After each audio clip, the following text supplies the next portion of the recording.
Hmm, that's a tricky one.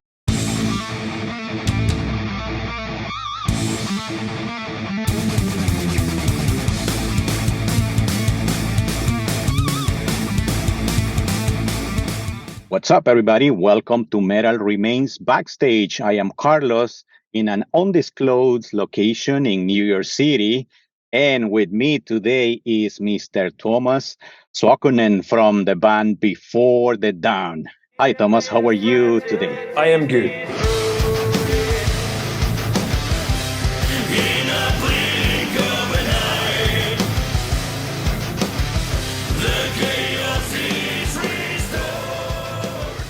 Like I mentioned earlier, tiny bit busy, but that's part of the good side. So all good in Finland.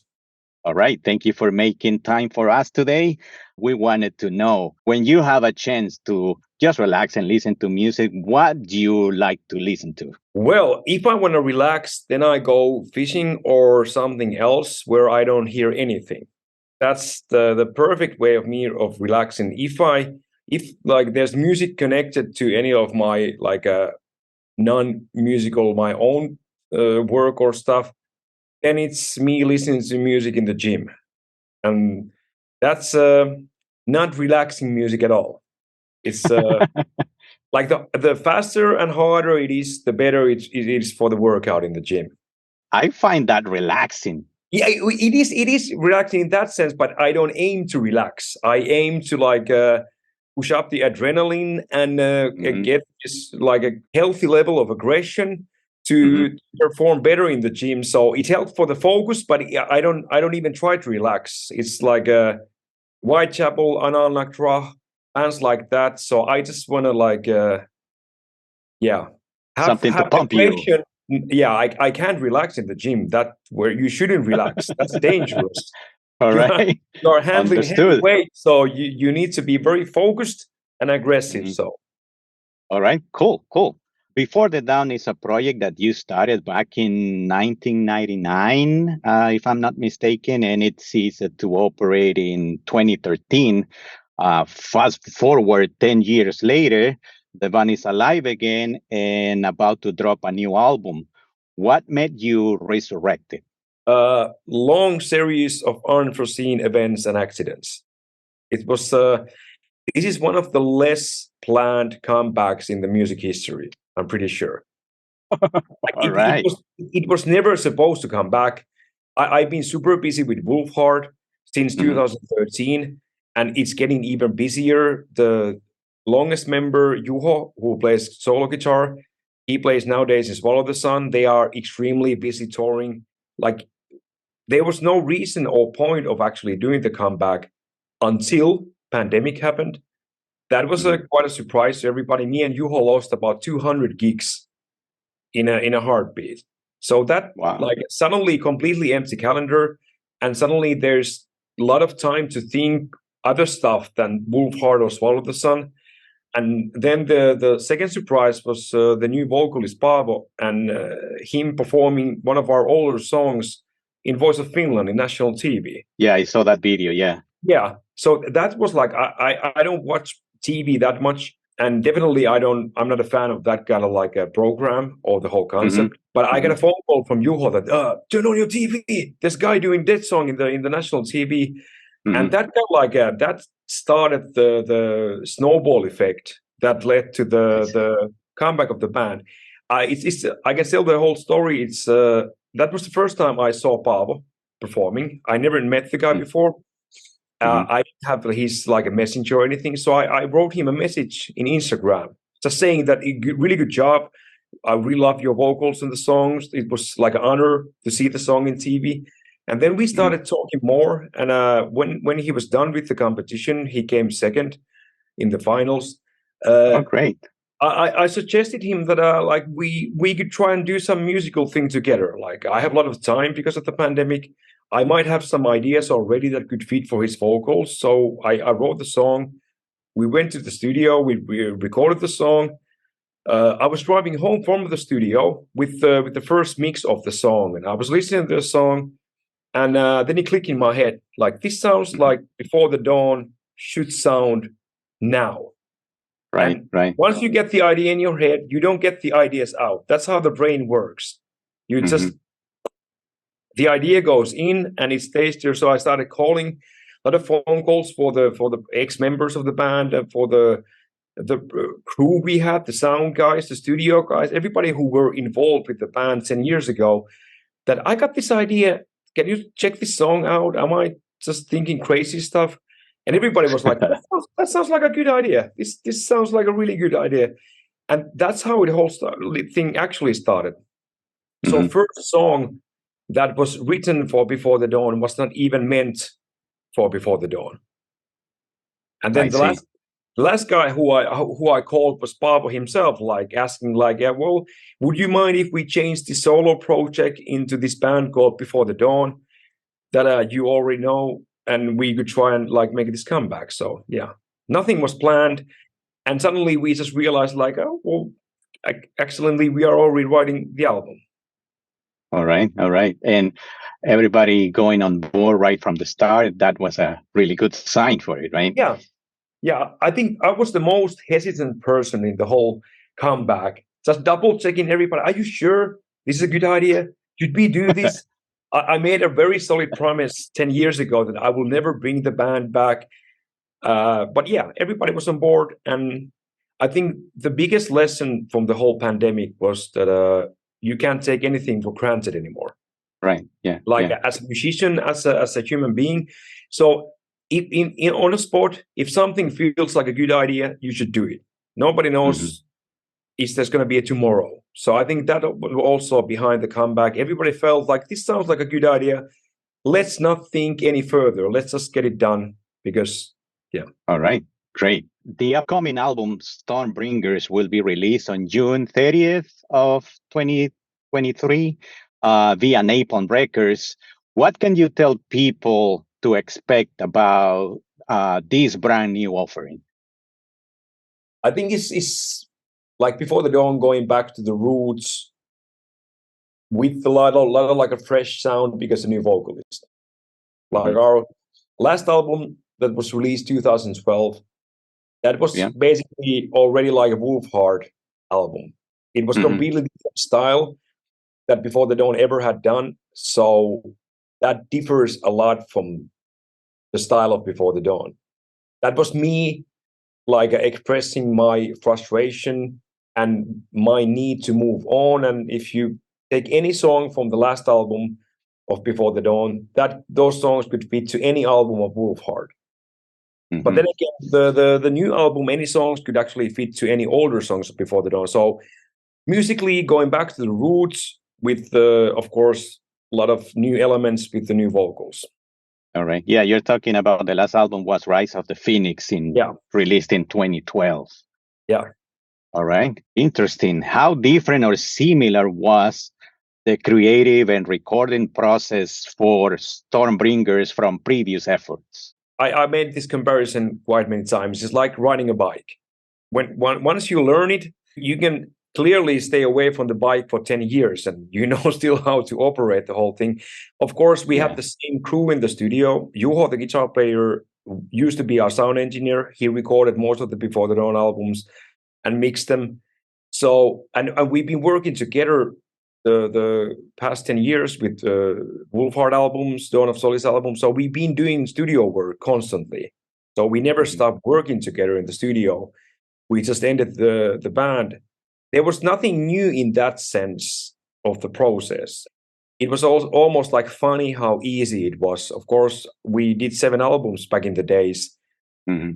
So, yeah, it came very naturally, the writing process and also the working in the studio, like riding a bike. Right, right. And obviously, with other projects, you have gained more experience and you are in a different position from 10 years ago. Yeah, and also it's actually funny that there's been a lot of like talk with our most like known album, The Deadlight, which came out 2007, I think. And when we recorded that album with Juho, he didn't have a studio. We recorded everything in his rehearsal place. Really Interesting. shitty, really shitty rehearsal place. It was very, very unprofessional surroundings, and the gear was on the limit that you shouldn't even use those kind of like devices or mics for a professional album. But we get it done, and now he's a top-notch professional sound engineer, works in a big studio. So how far both of us actually got during the past like 15 years. Right. I've got more experience, but also my band members became insanely high-level professionals in their own crafts. Right. So, Tuomas, you are a multi-instrumentalist, and people might recognize you in more recent times for being the guitarist and vocalist for your other band, Wolfheart. However, in this new chapter with Before the Dawn, you have moved behind the drum kit. Any particular reason why you opted for that position? I had all the reasons in the world. One of the biggest reasons is I would never be a frontman in two bands at the same time. I think that would be bad for both bands. That would focus the bands too much on myself, which wouldn't serve the music at all. I don't like to be frontman that much. I wouldn't enjoy that anyway.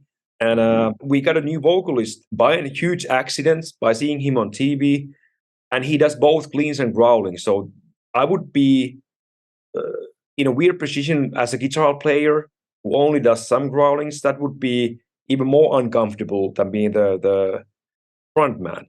And I played drums on most of the Before the Dawn albums. I played drums, I think, in 12 albums on my career. Wow. So for me, there's there's so much Before the Dawn songs from the back catalog that I play drums on that I've been just waiting to get to play someday. To me, it was a no-brainer. This allows me to like fulfill some of the dreams that I had as a musician that I never thought I would be able to do, play songs that I recorded like almost 20 years ago. Like we are even having songs from the first Before the Dawn album on the set list, which means some of the songs are 20 years old. Wow. And I get to play them as a drummer, which is the coolest thing ever. Nice. And I think it makes also the most sense to give the whole spotlight for the new vocalist, because we have a new frontman, so I shouldn't be there on the stage challenging that position. And I really enjoy being behind everybody, just observing and playing drums. It's the most comfortable I can be on the stage. Do you feel when you're a drummer there is less pressure or less attention on you? No, that's because that's the thing. All the drummers in Before the Dawn has been insanely good drummers. Jonas from Wolfheart used to play in Before the Dawn. Atte, who plays nowadays in Beast in Black, is one of our drummers. Ukri, who plays in Abath, was one of our session drummers. So the bar is set super high. Like I've been training at least 4 to 5 times a week for the past half a year. Wow. Just to reach the bar. I don't want to be the shittiest drummer in the history of the band. Not.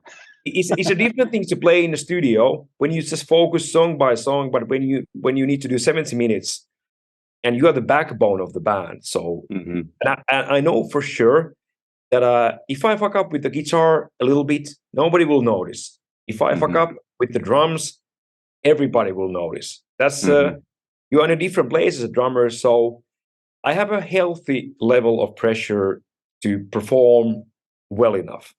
All right. It would bother me, but I have also huge respect for any drummer who plays in professional levels. So I don't want to be anything else than that. So there's a certain amount of pressure involved. Great and very interesting. Tuomas, to wrap up this chat, can you share with us one of your favorite backstage moments? That's a tricky one. What I like to do in backstage most of the time is be on my own or just be in very small group of people, usually which is my band and the crew if we have one. And the coolest moments I have is when I was working as a stage manager. I did that for 15 years, as well as festival production. And that kind of like taught a lot of like how to be a professional musician when it comes to touring and traveling in general. Like Meshuggah, everybody knows Meshuggah. Everybody knows the drummer, Tuomas Saukkonen, one of the most ever legendary drummers in the world. And like 10 years ago, when they were in my festival where I was working, they were a huge band already. So I was like nervous, like to meet the band, and we had the rental drums there, and I was preparing everything to build the drums for Tuomas or helping the crew. And then we see this huge van like coming to the stage, and he was driving the van himself. He drove the van from Sweden to Finland. Wow. The most legendary drummer was behind the wheel. And I went to say hi and told him the schedule and when we can load the stuff in. And I was asking about like any advices for the drum, like any specific things that he wants to have with the drums when we were building it. No, I will build my drums myself. And he did that. And I was watching 2 meters away when he was like building his own drums that he drove himself from Sweden. Right. So that that kind of like a mindset is something I really appreciate. Second coolest thing is there was an American band, Heaven and Hell, with Ronnie James Dio and Tommy Iommi. Tommy Iommi, yeah. And those guys have seen it all. They have literally seen it all, and they only used to play big and good. Of course, Ronnie is now not with us anymore, but they've been operating on the level that they only play big and good shows for the past, 40 years. And they come to this Northern Finland festival, not that good. I was just a stage manager. Production-wise, not the best stage. The weather was horrible. It was raining. So it kind of like, you can say it sucked. It wasn't a good show. I could clearly say it wasn't worth the travel or the trouble. It was, in their books, it had to be a shitty gig. Before the show, like usually these kind of old-timers, you can see that they are just there to get the gig done. Everybody go on their own ways. They get the paycheck, and that's it. That's what I saw so many times from these like old-timer legend bands. And then 1 minute before the intro goes on, I see Ronnie James Dio and Tommy on the different sides of the stage behind the LED screen, just like showing fingers and laughing and like goofing around to each other. And that was like I want to be that. I want to be 70 years old, seeing it all and still having fun with my friends when we go on stage. No matter if it's big stage, small stage, if it's raining, as long as we get to play and it feels good and we have fun. Yeah, that was like not like these rock star moments that I could write a book about, but those were like things that gave me a lot of things to think about, like career-wise and what is to be professional. Right. Those are like life teaching moments, right? Yeah, exactly. Yeah. I want to be 70 years old and show finger to my drummer 1 minute before a shitty gig somewhere in the world, and still think that this is what we were born to do. So yeah. Right. Absolutely. Well, thank you, Tuomas, for your time. It's been a pleasure talking to you. If you like this interview, please share it with your friends and subscribe to our channel. Make sure to buy and stream Stormbringers to support Before the Down. And until next time, stay metal. Yeah.